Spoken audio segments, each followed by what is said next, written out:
தாய் தமிழ் உறவுகளுக்கு வணக்கம். தமிழ்நாடு சட்டசபை தேர்தலில் போட்டியிடும் பிரபல தமிழ் திரைப்பட நடிகர் கவலைக்கிடம். தமிழ்நாடு சட்டசபை தேர்தலில் போட்டியிடும் பிரபல தமிழ் திரைப்பட நடிகர் கவலைக்கிடம் என்ற தலைப்பில் இந்த காணொளியை காண்கிறோம். தமிழ்நாடு சட்டசபை தேர்தல் 2026 தேர்தல் பிரச்சாரம் சூடுபிடித்துள்ளது. கொளுத்தும் வெயிலிலும் வேட்பாளர்கள் தீவிர பிரச்சாரம் மேற்கொண்டு வருகிறார்கள். இதனால் உடல் நலம் பாதிப்படைந்து மருத்துவமனையில் மருத்துவ பரிசோதனை செய்து வருகிறார்கள், சிகிச்சை பெற்று வருகிறார்கள். தேர்தல் பிரச்சாரத்தில் தீவிரமாக ஈடுபட்ட பிரபல திரைப்பட நடிகர் தற்பொழுது உடல் நலம் பாதிக்கப்பட்டு தனியார் மருத்துவமனையில் அனுமதிக்கப்பட்டு சிகிச்சை பெறுகிறார், கவலைக்கிடமாக உள்ளார். ஆம், பிரபல தமிழ் திரைப்பட நடிகர் மன்சூர் அலிகான் லால்குடி தொகுதியில் சுயேட்சையாக போட்டியிட்டார்.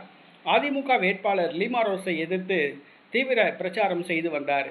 இந்த சூழ்நிலையில் அவரது உடல்நலம் பாதிக்கப்பட்டது. மருத்துவமனையில் அனுமதிக்கப்பட்டுள்ளார். அவர் கவலைக்கிடமாக இருப்பதாக கூறப்படுகிறது. தீவிர சிகிச்சை அளிக்கப்பட்டு வருகிறது. பிரபல தமிழ் திரைப்பட நடிகர் மன்சூர் அலிகான் கவலைக்கிடமாக உள்ள செய்தி திரைப்பட வட்டாரத்தில் பரபரப்பை, சோகத்தை ஏற்படுத்தியுள்ளது.